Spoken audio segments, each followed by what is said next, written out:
Hey guys, what's up? It's Eddie, and I'm back with another tutorial. Today it's going to be on realistic gunshots in After Effects.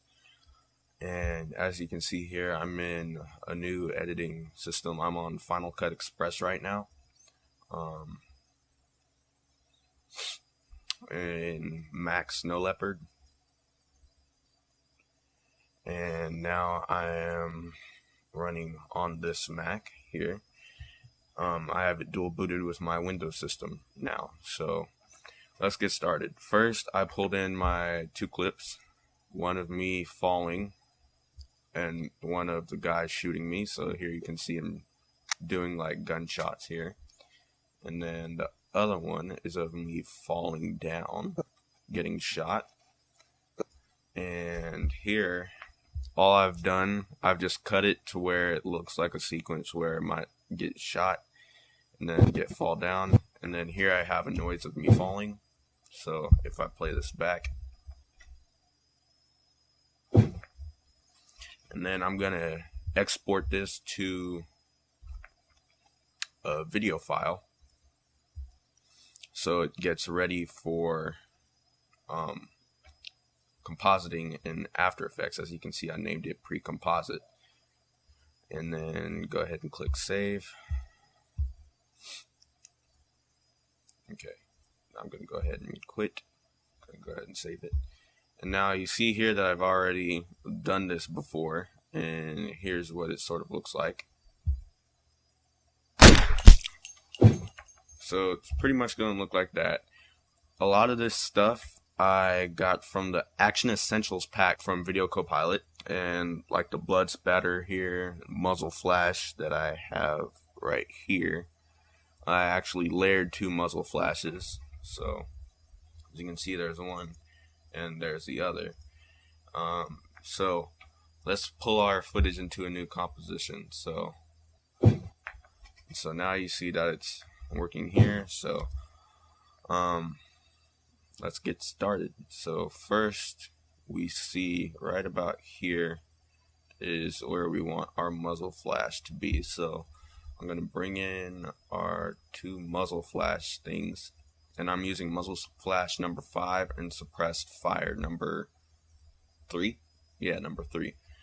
And let's go ahead and drag these on top of our footage. And these are already pre-keyed thanks to Andrew Kramer and the team over at Video Copilot. Very good stuff.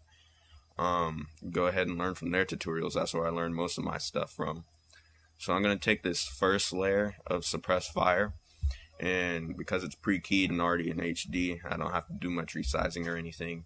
I'm going to go ahead and rotate it, and that's the W key for both Windows and Mac. And let's go ahead and use the page down key to find the place where he pulls the trigger. So right about there is right when he pulls it. So move this over right about there.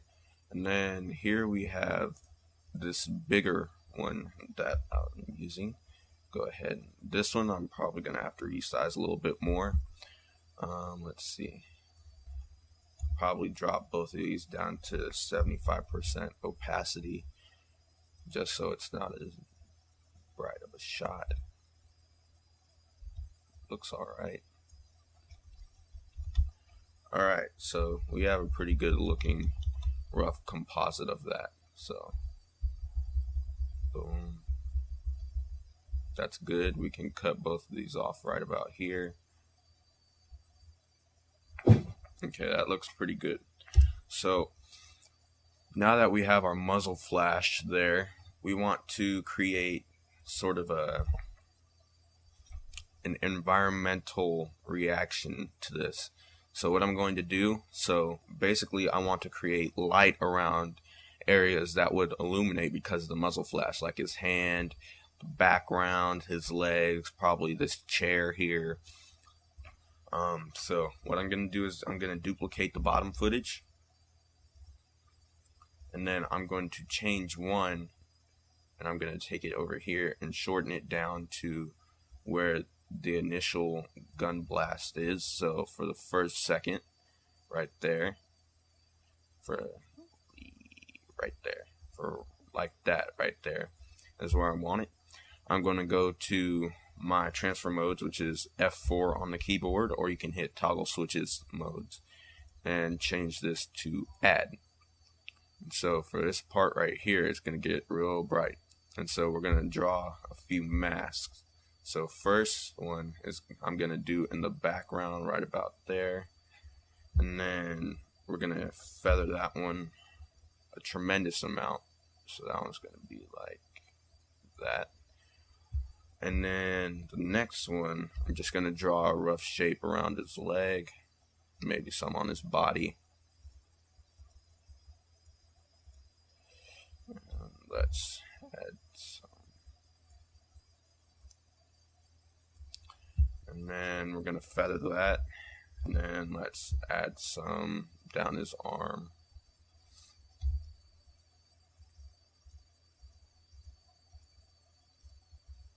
Something like that. Just a really rough kind of masking job. And then here, let's add one on his face right about here. So okay, so that looks pretty good.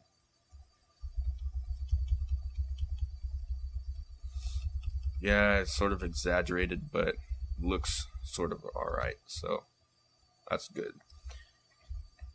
We have our environmental action. Let's add in some other effects to here, like blood and other junk. So let's come over here, right where he's getting shot. So boom. We're gonna add some blood. So blood hit. This is our sound, so we're gonna hit this right about here. So you listen. So that's good right about where that's at. And then we're gonna add some actual blood. Sorry. This came out of the Action Essentials pack, as I said before. Right about. Okay. So this one I'm gonna resize a lot. So this one I'm gonna shrink it down to where it'd be sort of the size of a just small bullet, 9mm type. Here I want to fade it off. So hit T to come up with your opacity, or you can just click the arrow and go down to transform and it'll have it open. So I'm going to create a keyframe here, go up a few, right, maybe here, create another one. Right here, I'm going to bring this down to 0. Okay, so now, boom, there. So you have a little blood. The only problem is it goes over my arm right there. So you can see that my arm comes down in front of the blood, or behind the blood. Okay, so what we need to do is mask off the part where the blood intersects with the arm. So right about here, we're going to start a mask. Okay, so we go over to our pen tool.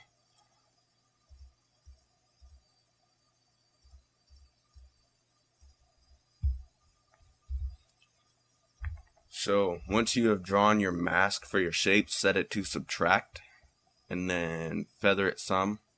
So go into your mask properties and you want to feather it. Just feather it some. And so for each one, you're going to want to keyframe its path. So click down one, and you want to move the mask itself with the arm as it is moving. Rotate it some. And as it comes off, you just move it out of the frame. So now we have this here, where my arm passes over the blood, and here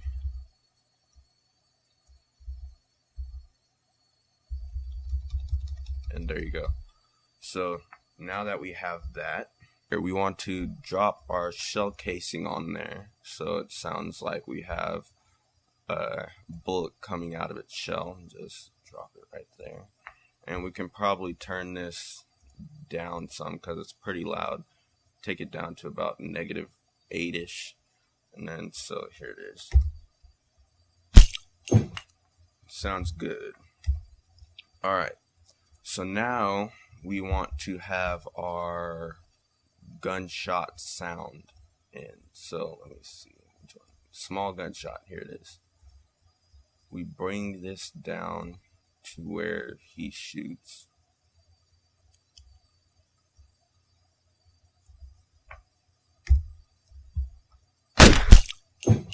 Sounds about right.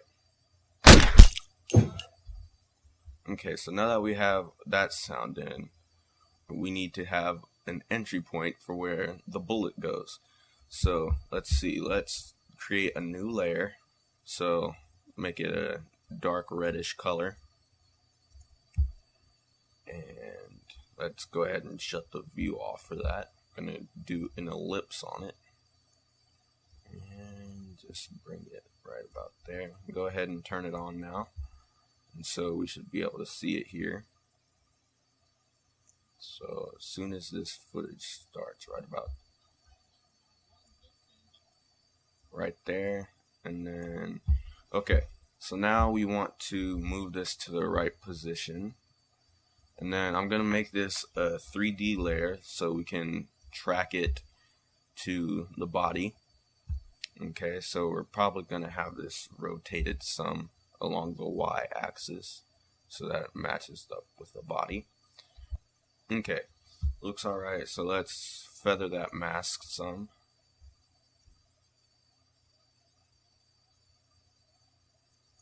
Okay, and then I'm gonna change the transfer mode to overlay so it's a bit darker. And I'm gonna add some motion blur on that. Okay, so now we're going to track it. So this shot is not good for tracking because my arm goes over the orange part, and as you can see, everything in my shirt is orange. So we have to track it by hand. So I will pause the video and have it tracked. Okay, so now that we have our solid tracked, we can say this is, if you hit return or enter on your keyboard, we can rename it. So I'm going to name this bullet hole. And then looks like we have a pretty complete shot. And so there you go. You have a realistic gunshot with environmental activity, blood, and sound. Thanks for watching. Subscribe, comment. If you guys have anything you want to see me do effects for, or some kind of tutorial you want to see, leave a comment in the box and I'll see what I can do. Thanks.